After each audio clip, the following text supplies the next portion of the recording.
नमस्कार दोस्तों, स्वागत है आपका हमारे यूट्यूब चैनल औसत ज्ञान में। दोस्तों, आज हम कक्षा 9 के जो है राजनीतिक विज्ञान का अध्याय 2 जिसका नाम है संविधान निर्माण, उसको करेंगे। दोस्तों, ये एक शॉर्ट वीडियो है। अगर आप चाहते हैं कि इस चैप्टर को बिल्कुल अच्छी तरह से समझ लें और कभी ना भूलें तो इस छोटी सी वीडियो को जरूर देखिएगा, उसके बाद आप ये चैप्टर कभी नहीं भूलेंगे। दोस्तों, चलिए स्टार्ट करते हैं। चैप्टर का नाम है संविधान निर्माण, यानी कि जो संविधान है उसके निर्माण में क्या क्या हमारी जो है परेशानियां आई, क्या क्या है, इसके महत्वपूर्ण टॉपिक के बारे में आज पढ़ेंगे। तो है कि व्यापार करने आई यूरोप की कंपनी ने दक्षिण अफ्रीका को गुलाम गुलाम बनाया और काफ़ी बड़ी संख्या में यहाँ के गोरे लोग बस गए। यहाँ पर हम दक्षिण अफ्रीका की बात कर रहे हैं। दक्षिण अफ्रीका की बात हो रही है। वहाँ जो है, जैसे हमारे देश में भी व्यापार करने आई थी यूरोपीय कंपनी, ईस्ट इंडिया कंपनी जिसका नाम था। तो वो तो आई थी तो हमारे देश में व्यापार के उद्देश्य से, लेकिन उसने हम पे शासन किया। तो उसी प्रकार है कि जो जो वहाँ है दक्षिण अफ्रीका की बात हो रही है, तो वहाँ भी व्यापार करने आई थी कौन सी कंपनी? यूरोपीय कंपनी। और जिसने दक्षिण अफ्रीका को गुलाम बनाया और काफ़ी बड़ी संख्या में यहाँ गोरे लोग बस गए। और जो काफ़ी बड़ी संख्या में जो यूरोप के जो लोग होते हैं वो गोरे होते हैं, अंग्रेज होते हैं। तो ये जो गोरे लोग हैं तो ये यहाँ काफ़ी बड़ी संख्या में बस गए और यहाँ के स्थानीय लोग, जो यहाँ के स्थानीय काली चमड़ी वाले लोग थे, उसके साथ रंग भेद शुरू कर दिया। और उनके साथ जो है रंग भेद शुरू कर दिया। यहाँ पर एक शब्द है रंग भेद। तो रंग भेद होता क्या है? तो रंग भेद नस्ली भेदभाव पर आधारित उस व्यवस्था का नाम है। जो रंग भेद है वो नस्ली भेदभाव, यानी कि नस्ल के आधार पर भेदभाव पर आधारित उस व्यवस्था का नाम है जो दक्षिण अफ्रीका में विशिष्ट दौर पर चलाई गई थी। जो कि ये व्यवस्था जो है दक्षिण अफ्रीका में विशिष्ट दौर पर चलाई गई थी।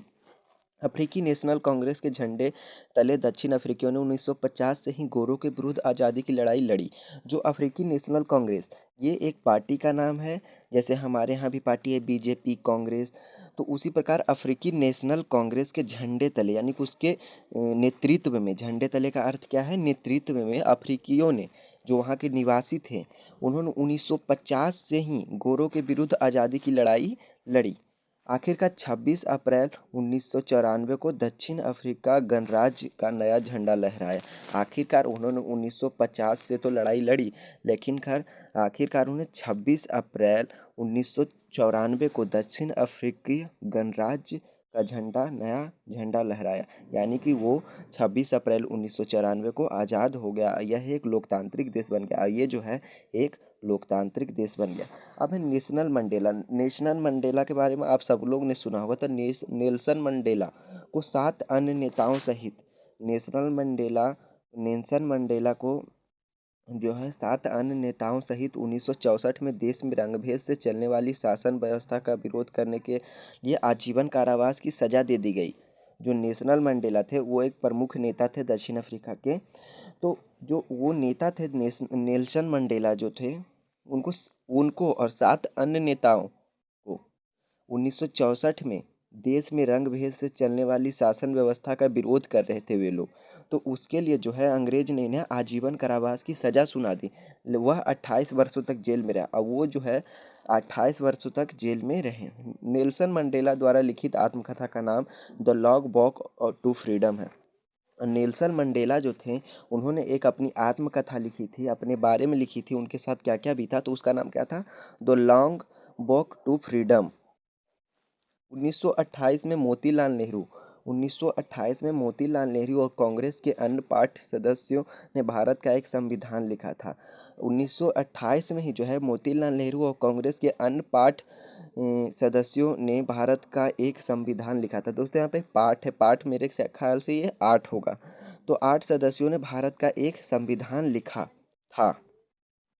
भारत का संविधान लिखने वाली सभा में, जो जब भारत का जो संविधान लिखा गया था उस सभा में जो है 299 सदस्य थे। ये आपको याद रखना है कि भारत के संविधान सभा में कितने सदस्य थे? 299। 299 माने 300 में से एक कम। ये याद रखने में ज़्यादा आसान होगा। 300 में से एक कम यानी 299 सदस्य थे, जिन्होंने 26 नवंबर 1949 में अपना कार्य पूरा कर लिया। जो संविधान है हमारा, वो 26 नवंबर 1949 में ही पूरा हो चुका था। लागू उसको कब किया गया? 26 जनवरी 1950 में।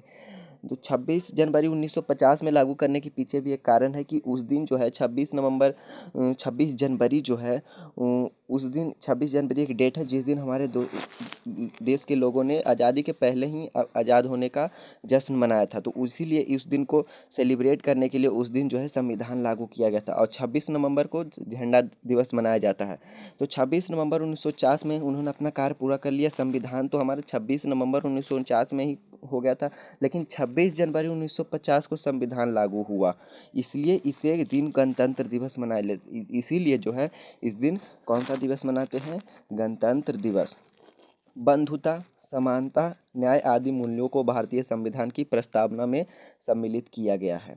इसके अतिरिक्त सार्वभौमिक मताधिकार यानी कि सभी को मत देने का अधिकार, धर्मनिरपेक्ष यानी कि कोई भी धर्म उसका सभी धर्मों के एक समान, धर्मनिरपेक्ष, प्रभुत्व संपन्नता यानी कि उसमें किसी और देश का हस्तक्षेप नहीं होगा, प्रभुत्व खुद की, तो प्रभुत्व संपन्नता आदि का प्रावधान भी संविधान में है। डॉक्टर भीमराव अंबेडकर भारतीय संविधान के प्रारूप कमेटी के अध्यक्ष थे और जो डॉक्टर भीमराव अंबेडकर हैं वो भारतीय संविधान के जो प्रारूप कमेटी थी, जो उसके कमेटी थी, उनके अध्यक्ष थे। यानी कि कह सकते हैं जब एक एक एक मंत्रिमंडल में उसका मुख्य नेता होता है, एक क्लास में सबसे मुख्य होता है उसका मॉनिटर, तो इसी प्रकार कह सकते हैं कि जो वो जो सभा थी उसका मॉनिटर कौन था? डॉक्टर भीमराव अंबेडकर। डॉक्टर भीमराव अम्बेडकर का जन्म 14 अप्रैल को हुआ था। 14 अप्रैल को डॉक्टर भीमराव अम्बेडकर जयंती भी मनाया जाता है।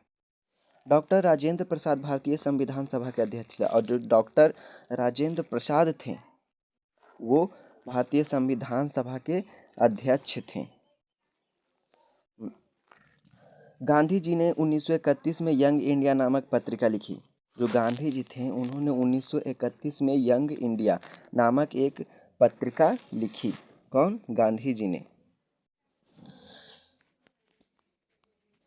अब है संविधान लिखित नियमों की एक ऐसी, संविधान है क्या? आपसे अगर कोई पूछ ले तो भाई संविधान क्या है, संविधान क्या है, तो संविधान लिखित नियमों की एक ऐसी पुस्तक है, संविधान में लिखित नियम की एक ऐसी पुस्तक है जिसे किसी देश के निवासी सामूहिक रूप से मानते हैं, यानी कि पूरे सामूहिक, पूरे देश के निवासी उसे मानते हैं। ऐसा नहीं कि एक लोग ने माना दूसरे नहीं माना, वो पूरे देश के लिए है। संविधान सर्वोच्च कानून है, सबसे ऊपर सबसे ऊंचा कानून है, जिससे किसी क्षेत्र में रहने वाले लोगों के मध्य आपसी संबंध तय होते हैं। साथ साथ लोगों और सरकार के मध्य संबंध भी निर्धारित होते हैं। किससे?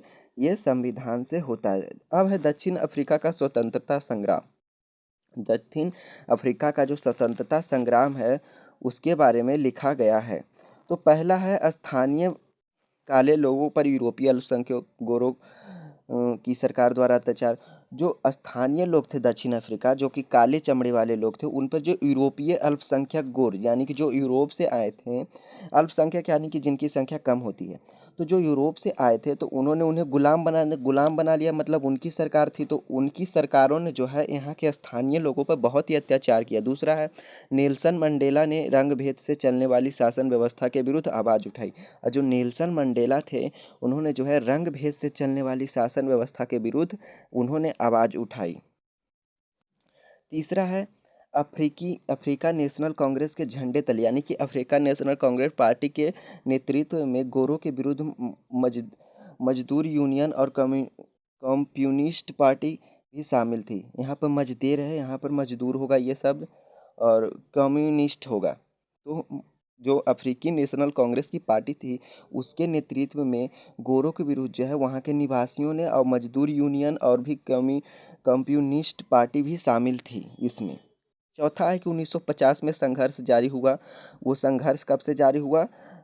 1950 में जारी हुआ और 1994 में स्वतंत्रता प्राप्त हो गई। और 1994 में जो है वो स्वतंत्रता प्राप्त हो गई, माने 44 साल उनको लगे। पाँचवा है 1994 में चुनावी की घोषणा हुई। 1994 में दक्षिण अफ्रीका एक जो है लोकतांत्रिक देश बन गया था। तो लोकतांत्रिक देश में चुनाव होते हैं, तो वहाँ 1994 में चुनाव की घोषणा हुई। अब जो नेल्सन मंडेला जो है वहाँ के राष्ट्रपति बन गए। कौन? Nelson Mandela. अब भारतीय संविधान की विशेषता। अब हमने ऊपर पढ़ा था जो है दक्षिण अफ्रीका के बारे में, उनका जो उन्होंने जो विद्रोह किया उनके बारे में, उनका जो जो कोशिश की उनके बारे में। लेकिन अब हम पढ़ेंगे भारतीय संविधान की विशेषताएं क्या क्या है। तो पहला है संघीय सरकार। ये आपको ध्यान देना होगा कि संघीय सरकार क्या होता है। तो संघीय सरकार जो है वो एक ऐसी सरकार को माना जाता है जिसमें जो है केंद्र सरकार तथा राज्य सरकार दोनों आपस में मिलकर काम करते हैं। यानी कि दोनों के हाथों में पावर होती है और उस पे किन्हीं का हस्तक्षेप नहीं होता है। यानी कि संघीय सरकार यानी कि एक काम है जिसमें केंद्र सरकार भी का भी उस पर अधिकार है और राज्य सरकार भी, तो उसे संघीय सरकार कहते हैं। दूसरा है संसदात्मक सरकार। तीसरा है तीसरा है प्रभुत्व संपन्न लोकतांत्रिक राज्य। प्रभुत्व संपन्न ये भी एक शब्द है। प्रभुत्व संपन्न क्या होता है? प्रभुत्व, यहाँ पर मुख्य शब्द है प्रभुत्व। तो जो प्रभुत्व का अर्थ ये होता है कि कोई भी राज्य है उस पे किसी और का हस्तक्षेप ना हो। वहाँ के जो है वहाँ की जैसे कोई राज्य है तो वहाँ कोई किसी और राज्य का हस्तक्षेप नहीं हो। संविधान में ये लिखा गया है। वहाँ के जो नेता है उनका हस्तक्षेप हो और किसी और भी दूसरी शक्ति या फिर किसी अन्य देश का भी हस्तक्षेप ना हो। चौथा है स्वतंत्र और निष्पक्ष न्यायपालिका। जो हमारी संविधान है उसमें जो है स्वतंत्र और निष्पक्ष न्यायपालिका है। उसके बाद पांचवा हमारा आ जाता है पंथ निरपेक्ष राज्य। यानी कि पंथ निरपेक्ष का अर्थ हो जाता है कि कोई भी राज्य किसी भी धर्म को सभी धर्म उसके लिए समान है। राज्य के लिए जो राज्य है उसके लिए सभी धर्म समान है, तो पंथ निरपेक्ष राज्य। छठा है मूल अधिकार। छठा क्या है? मूल अधिकार। सबको सबको अधिकार मिला हुआ है सभी नागरिकों को। सातवां है राज्य के नीति निर्देशक सिद्धांत। और राज्य के जो संविधान में जो है वो राज्य के नीति निर्देशक यानी कि राज्य किस प्रकार काम करेगा, किस प्रकार उसको सबके हितों को ध्यान में रख के काम करना है, तो उसके जो है नीति निर्देशक सिद्धांत भी संविधान में लिखे होते हैं। वही है भारतीय संविधान की विशेषता। अब हम आगे चलते हैं। संविधान की आवश्यकता। हमें संविधान की आवश्यकता क्यों पड़ती है, इसका महत्व क्या है और कार्य क्या है? तो पहला है कि लोकतांत्रिक सरकार का निर्माण और उसके कार्य तथा तय करना। जो लोकतांत्रिक सरकार का निर्माण है तो वो एक संविधान एक ऐसी पुस्तिका है जिसमें हमारे देश के जितने भी नियम कानून है वो लिखे गए हैं, किस प्रकार हमारा देश चलेगा। भाई एक सुनाता हूँ कि एक हमारा देश आज़ाद है, एक व्यक्ति है जो कि उसके पास आज़ादी तो है लेकिन उस वो आज़ादी का बहुत ही गलत इस्तेमाल कर रहा है। उसके पास आज़ादी है कि रोड पे चले, लेकिन वो जो है बीच रोड पे चल रहा है जहाँ गाड़ियाँ गुजरती है। तो यहाँ पर उसका आज़ादी का गलत इस्तेमाल हो रहा है। उसके आज़ादी के चक्कर में वहाँ पर 10 गाड़ियाँ हैं जो वो अपने आप को नुकसान एक तरह से पहुँचा सकता है। तो उसी प्रकार जो है संविधान इसी चीज़ों का जो है निपटारा के लिए बना होता है। तो पहला है लोकतांत्रिक सरकार का निर्माण और उसके कार्य तय करना। जो संविधान है वो सरकार के निर्माण से लेकर उसके वो क्या क्या कार्य करेंगे, उस किस जो है एक किस परिस्थिति में वो क्या कार्य करेंगे उसका जो है विवरण होता है संविधान में। दूसरा है सरकार के विभिन्न अंगों के कार्य क्षेत्र तय करना। और जो उनके विभिन्न अंग है जैसे सरकार के गृह मंत्री हो गए, तो गृह मंत्री का क्या क्या कार्य है, वित्त मंत्री का क्या कार्य है, रेल मंत्री का क्या कार्य है, तो वो सब जो है वो संविधान में लिखे होते हैं। ऐसा नहीं कि रेल मंत्री जो है वित्त मंत्री का काम करेगा, वित्त मंत्री रेल मंत्री का काम करेगा, ये ऐसा कुछ नहीं है। स्वास्थ्य मंत्री जो है वो रेल मंत्री का काम करेगा, तो रेल मंत्री को रेल से देखना है, जो प्रकार स्वास्थ्य मंत्री है उसको स्वास्थ्य से संबंधित चीज़ें देखनी है, तो वही ये सब जो है ये संविधान में तय किए हुए होते हैं। तीसरा है सरकार को अपनी शक्तियों के दुरुपयोग से रोकना। और सरकार अगर कोई अपनी शक्तियों का दुरुपयोग करे तो उसमें भी संविधान में ऐसे ऐसे आर्टिकल हैं जिससे उसके दुरुपयोग पर रोक लगे। चौथा है नागरिकों के अधिकार सुरक्षित करना। जो नागरिक का अधिकार है यानी कि मान लिया जाए कि भाई हमारा जो अधिकार हमारा मौलिक अधिकार है, कोई सरकार आए और चाहे कि हमारे मौलिक अधिकार को छीन के वो अपना तानाशाही करे तो ऐसा नहीं कर सकता। हमारे संविधान में उसके लिए भी प्रावधान है। पाँचवाँ है अच्छे समाज का गठन। पाँचवाँ एक अच्छे समाज का गठन संविधान के द्वारा ही होता है। सभी लोग संविधान को अगर मान के चले तो हमारा एक अच्छा जो समाज है उसका गठन होता है। अगर मैंने अभी आपको एक कहानी सुनाई थी कि एक व्यक्ति के पास आज़ादी है, उसको स्वतंत्रता है, लेकिन वो अपनी स्वतंत्रता किस प्रकार दुरुपयोग कर रहा है, तो इससे कोई और व्यक्ति आएगा तो इसी प्रकार अगर होने लगी हमारे समाज में तो एक बहुत ही बड़ी विनाश का कारण ये बन जाएगा। तो यहाँ पर हमारा चैप्टर ख़त्म होता है। अगर आपको वीडियो अच्छा लगा हो तो लाइक करें और मेरे चैनल को सब्सक्राइब करें। आगे भी आपको ऐसी वीडियो मिलती रहेगी। और अगर आपको इस चैप्टर में कोई शब्द है जो में दिक्कत हुई तो आप कमेंट में ज़रूर लिख के भेजें। हम उसका निवारण अगली वीडियो में करेंगे। Thank you.